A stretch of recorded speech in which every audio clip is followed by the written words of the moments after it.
synodalité, en fait, ça veut dire marcher ensemble.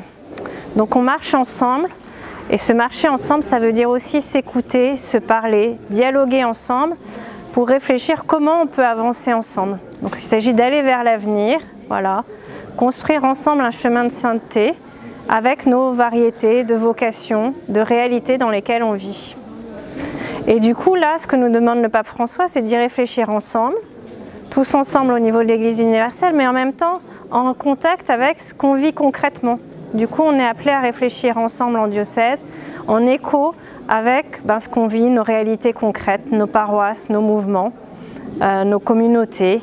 Voilà, se mettre à l'écoute aussi de notre société.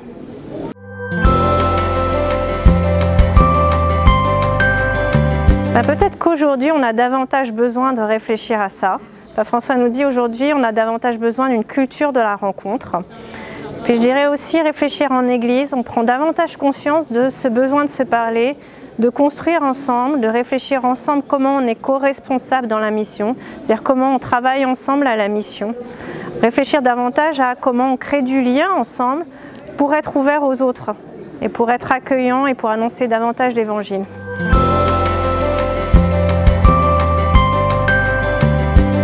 Alors, je dirais qu'il n'y a pas de... comment dire... Ça influe un nouveau style, je dirais.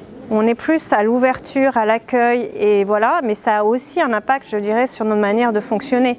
Mais ce n'est pas forcément des grands bouleversements, je dirais que c'est déjà dans le concret, dans comment on s'organise, comment on planifie un agenda, qui on invite. Vous voyez, les changements, ça passe aussi d'abord par ce que nous dit le pape François, des petits pas. Donc des petits pas concrets dans nos modes de fonctionnement. Réfléchir comment on a un mode de fonctionnement qui fait que tous participent davantage. Et vous voyez qu'aussi tout ça, ça a des impacts parce que souvent, justement, ça se répand au fur et à mesure. Donc voilà, donc il ne faut pas être étonné des changements, mais se dire que ça vient de l'Esprit Saint finalement. Parce que la synodalité, c'est se mettre à l'écoute de l'Esprit Saint tous ensemble. Donc il ne faut pas avoir peur puisque c'est l'Esprit Saint qui nous guide et qu'on est là tous ensemble. Voilà. Et qu'au contraire, c'est pour aller vers l'avenir et vers la joie et voilà, vers le tous ensemble et on en a tous besoin.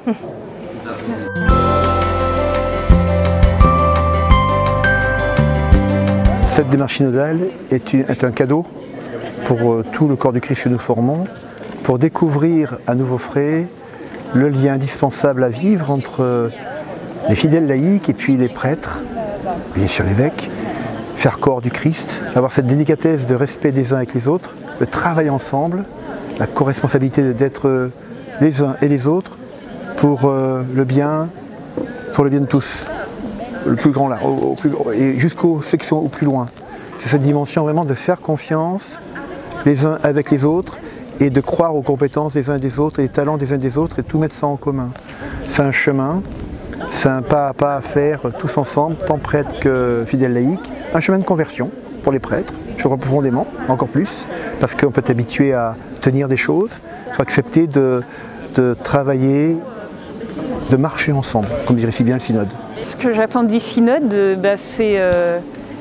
c'est surtout voilà, une plus grande compréhension dans l'Église, entre nous, pour pouvoir dialoguer, même sur des sujets qui sont parfois difficiles, et de pouvoir s'écouter en avançant ensemble vers le Seigneur, et sans oublier le monde dans lequel nous vivons, qui a aussi ses difficultés à porter et qu'on peut aider à avancer, je pense. Mon espérance, c'est à la suite du pape. J'ai trouvé que dans toute l'exposé qu'on a eu, c'était la présence de l'Esprit Saint. C'est une invitation à se laisser guider, à se laisser vraiment, et c'est une remise en question aussi pour moi en tant que chrétienne. Et de me dire, on veut changer les choses, mais d'abord se changer soi. Enfin, se laisser inspirer, voilà. Et vraiment, pour moi, c'est vivre de l'esprit et rayonner de cet esprit autour de moi. Voilà. Et je pense que c'est là que ça... quelque chose qui pourra changer, je pense, dans l'Église. J'attends de ce synode qu'elle soit vraiment un lieu de réflexion avec toutes les personnes qui sont dans les différentes fonctions de l'Église. prêtres, diacres, laïcs, religieux, qu'il y ait vraiment un travail commun pour que il y ait une authenticité, qu'il y ait des décisions qui soient vraiment celles du peuple de Dieu. Un peuple de Dieu vraiment uni. Voilà, qu'on aille vers une unité de notre Église diocésaine, plus de l'Église universelle bien entendu. Voilà, avec des décisions communes. Voilà, pour que nous cheminions vraiment ensemble. La deuxième chose qu'on attend, que j'attends, c'est que on puisse être ouvert sur l'extérieur, qu'on puisse s'ouvrir, qu'on puisse permettre à des gens qui ont des talents différents, mais qui ne sont pas ce qu'on appellerait des piliers d'église, de pouvoir rentrer dans cette église sans s'en sentir à la marge. Voilà, qu'ils se sentent inclus dans ce peuple, alors que finalement, comme ils ne vont pas à la messe le dimanche, ils se disent qu'ils ne sont pas dans l'église. Voilà. Non, non, ils sont dans l'église et à nous de leur permettre de trouver leur place au sein de la communauté.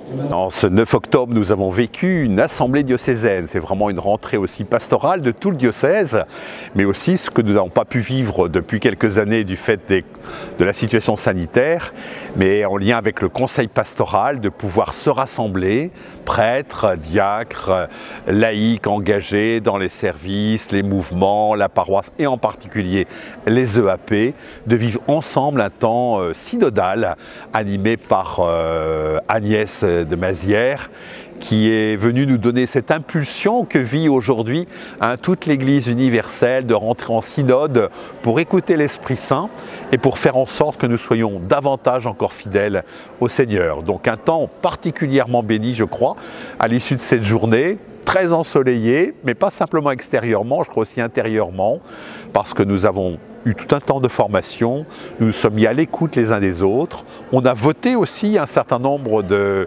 points, on en avait 10 qui étaient proposés par un texte préparatoire au synode que tout le monde peut se procurer.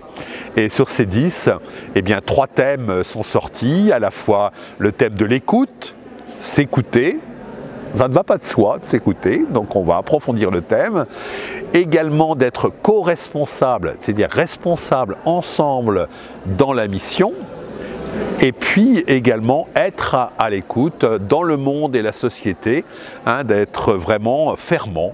Et puis aussi au service, rencontre de nos frères dans la société. Donc 3 thèmes que nous allons approfondir tout au long de l'année, mais pas tout au long de l'année parce qu'on a un texte à produire avant la fin février, mais surtout, ce que nous venons de vivre en assemblée diocésaine avec des représentants va maintenant être vécu au niveau des différents lieux, ecclésiaux, paroisses, mouvements, groupes.